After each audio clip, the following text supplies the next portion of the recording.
What's going on, true believers? Welcome to another episode of One Shot. I am your host, Jacob, and a lighter week. There's a lot of Batman-related books in here, as usual.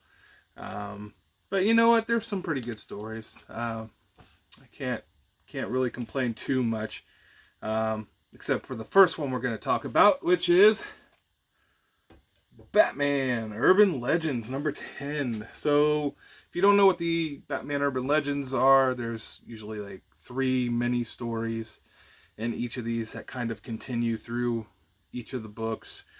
Sometimes they do, sometimes they don't. But I don't know. I'm just getting really bored with this series. I was liking it at first, but the longer it goes on, I don't know. It's not intriguing me. I just find myself kind of more or less skimming, getting the idea of the story, and then moving on from this. There was an interesting one where it was kind of like the Scrooge story where Nightwing is visited by, not necessarily ghosts, but the Batgirls of Christmas Past, Present, and Future stuff. It was okay. Nothing spectacular, but I'm kind of bored with this book. I might wind up dropping it. And it having, I think it might even be a $7.99 price tag. It might benefit me to drop that one. But let's get all the Batmans out of the way in one shot here. Batman: The Adventures Continue. I mean, compared to this last book, this one is a masterpiece. I love the cartoon style, the old cartoon style. The story is still pretty decent. This one's finishing up where the last one left off with the old mayor before our time, essentially, that we knew about. This guy was a mayor of the city. He's come back to run again for mayor. He has technology from the Mad Hatter to kind of influence votes and things like that. Batman doesn't really like him because of reasons from the past, and apparently because he's working with the Mad Hatter.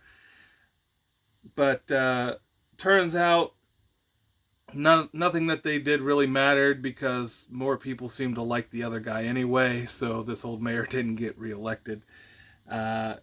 Anyway, so overall the story was pretty good. It kind of hits home with, if you've been watching politics at all, there's a little bit of that in there.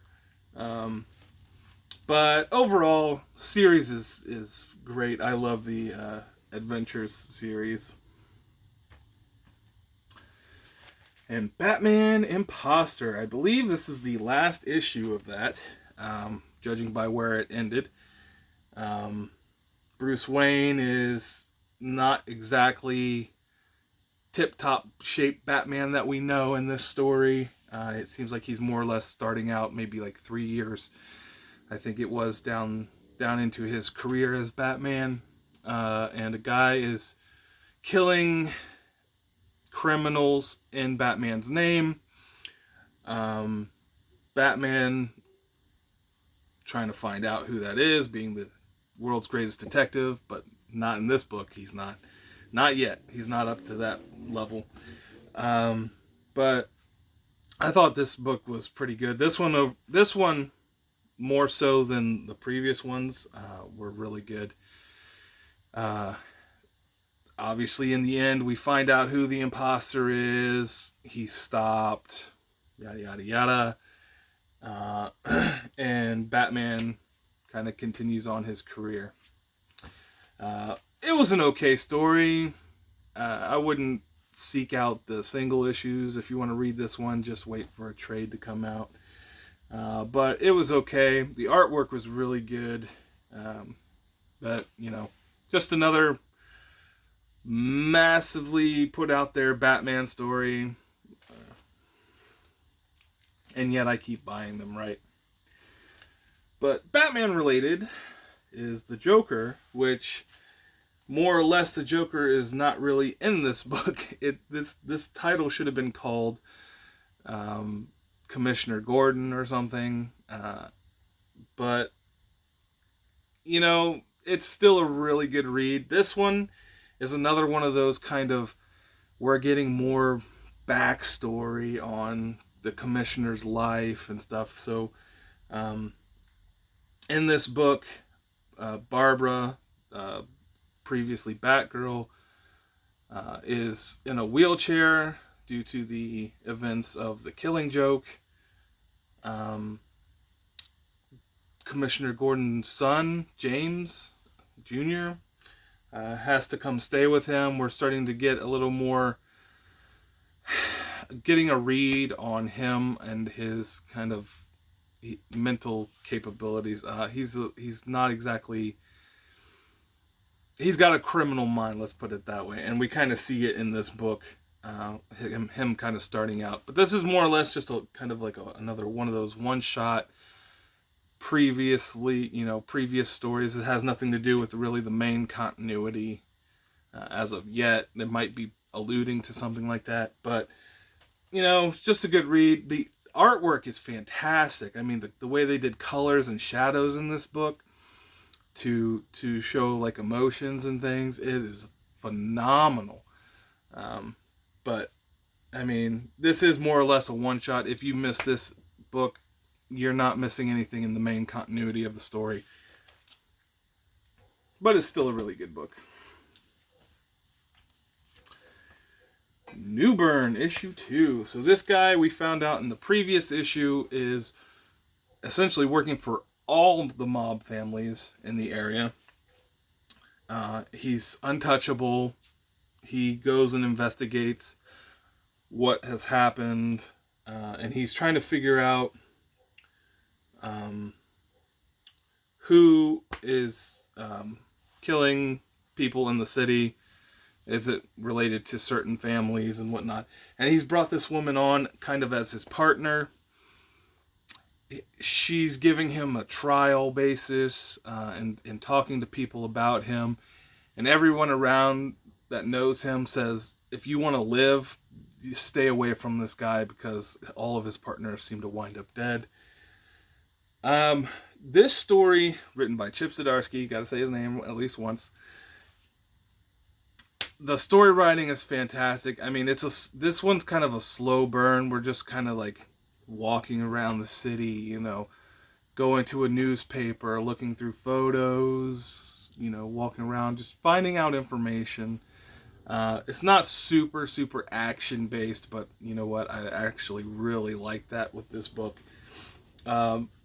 This one's going to be one you want to hop on early because I don't know how long this one's going to go for. It might be a shorter run, but it's fantastic. Newbern. And let's see if I can get this to not shine too bad because we got that foil cover, Berserker issue number 6. I think the story is finally starting. Six issues in, and we're just now kind of getting an idea of what's going on. Yes, it's still got all the action, all the blood, all the ultra violence that you want in this book. But we're finally starting to see the players behind the scenes working out their plans for our main character here. I always forget his name. I think they just call him B most of the time. But finally starting to get into the story. Hopefully we get more of that and it's just not, ultra violence porn that we all seem to love. But even if it is, it's still, the artwork is so good. I mean, I'm still on board. Berserker issue 6. Then we've got The Amazing Spider-Man 81. We're still following Ben Reilly around. He's still being led around by the corporation. He's sent out to to hunt down this monster, and it seems like he just kind of arrives too late. Everybody's like, we're trying to clean up. You want to help us? And he's kind of like, no, that's not what I'm here for. That's not what my mission is. And then everybody kind of gets mad at him about it. So he goes to hunt down this monster, runs into Miles Morales, who immediately realizes this is not Peter Parker. But he's like, you sound like him a little bit, but you're not him. You can't be him. And they're kind of like going back and forth about, who's the Spider-Man, who's really Spider-Man here.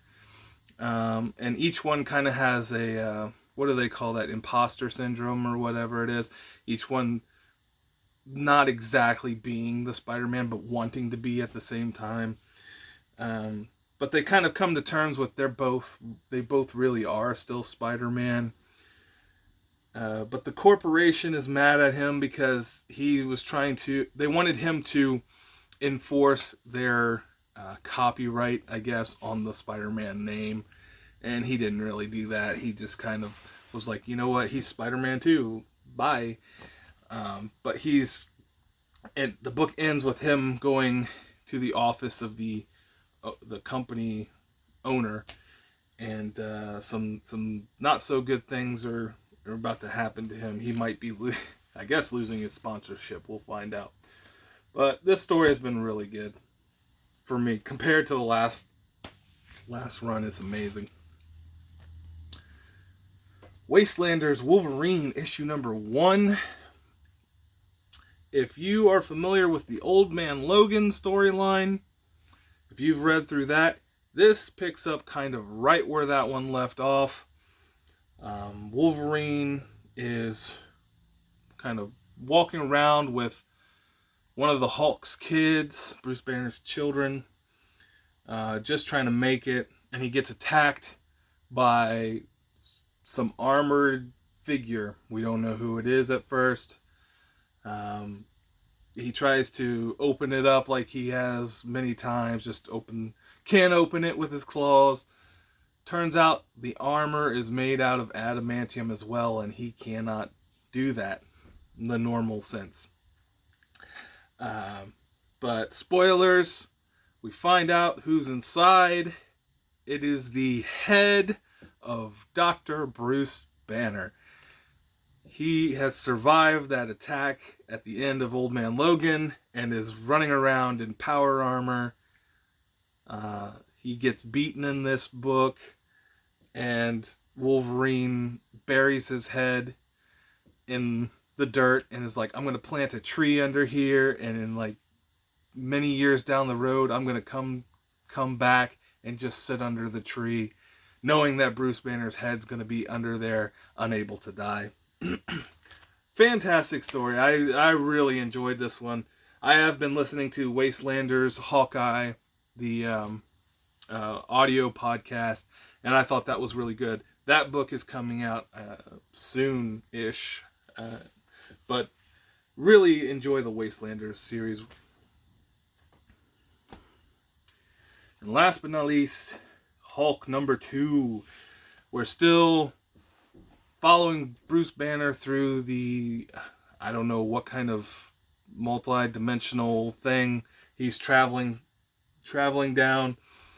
He gets captured by a force and is trying to break free, so he keeps trying to power up the Hulk, which eventually winds up breaking the Hulk starship that he's riding on apart a little bit, and he is losing control now.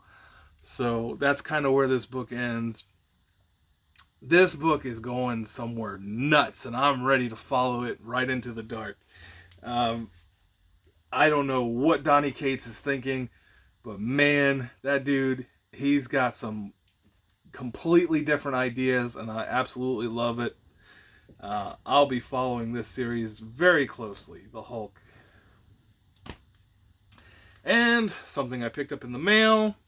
Ignore the price tag on it, because I did not pay that for this book. I got me another David Nakayama cover.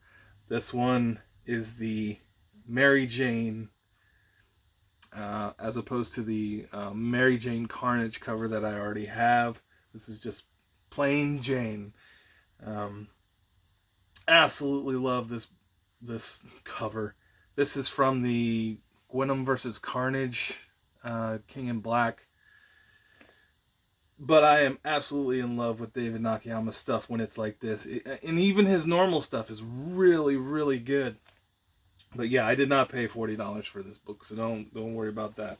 But absolutely love that cover. And that is all I have for you today. If you like this video, go down below, leave me a like, leave me a comment. Tell me what you like, what you didn't like, what you are reading, what should I be reading, and join us next week for another episode of One Shot. And as always, have a good day.